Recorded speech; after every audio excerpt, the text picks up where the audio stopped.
Thank you very much. My fellow Americans, my first and highest duty as president is to defend our great country and the American people. I swore an oath to uphold the laws of our nation, and that is exactly what I will do. All Americans were rightly sickened and revolted by the brutal death of George Floyd. My administration is fully committed that for George and his family, justice will be served. He will not have died in vain. But we cannot allow the righteous cries and peaceful protesters to be drowned out by an angry mob. The biggest victims of the rioting are peace-loving citizens in our poorest communities. And as their president, I will fight to keep them safe. I will fight to protect you.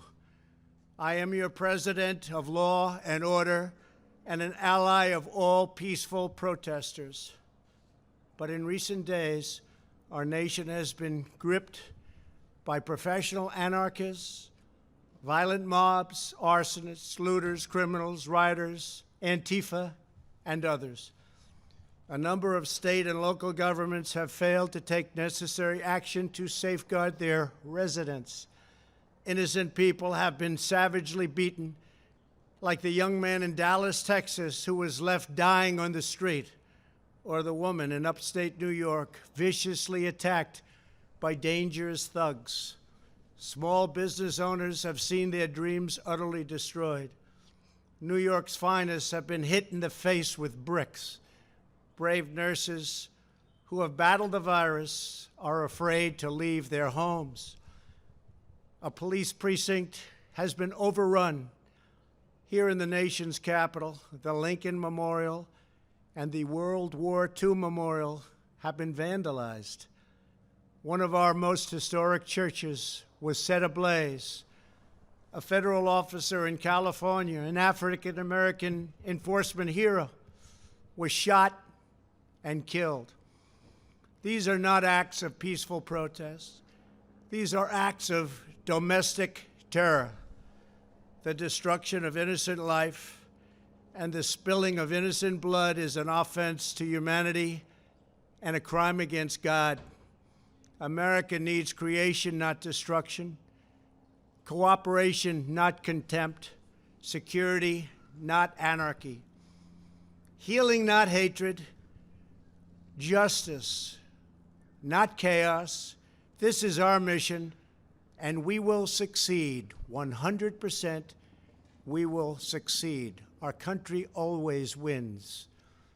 That is why I am taking immediate presidential action to stop the violence and restore security and safety in America. I am mobilizing all available federal resources, civilian and military, to stop the rioting and looting, to end the destruction and arson, and to protect the rights of law-abiding Americans, including your Second Amendment rights. Therefore, the following measures are going into effect immediately.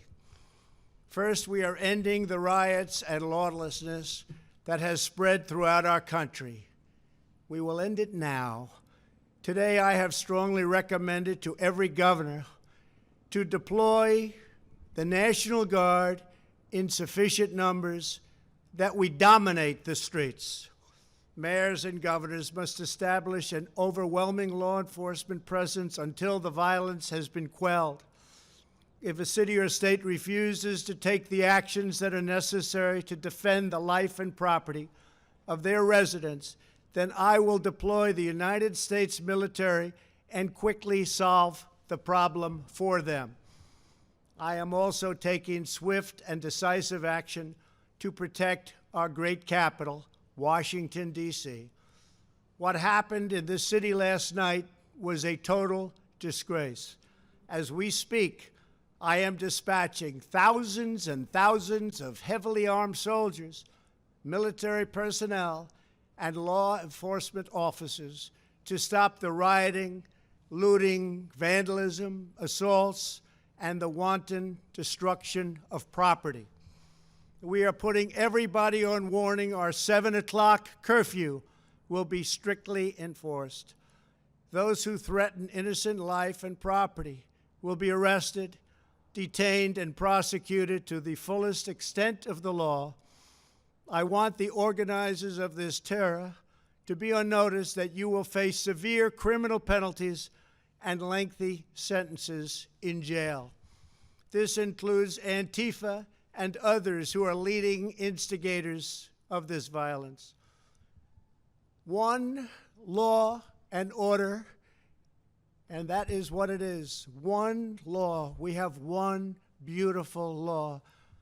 And once that is restored and fully restored, we will help you, we will help your business, and we will help your family. America is founded upon the rule of law. It is the foundation of our prosperity, our freedom, and our very way of life. But where there is no law, there is no opportunity. Where there is no justice, there is no liberty. Where there is no safety, there is no future. We must never give in to anger or hatred. If malice or violence reigns, then none of us is free. I take these actions today with firm resolve and with a true and passionate love for our country. By far, our greatest days lie ahead. Thank you very much, and now I'm going to pay my respects to a very, very special place. Thank you very much.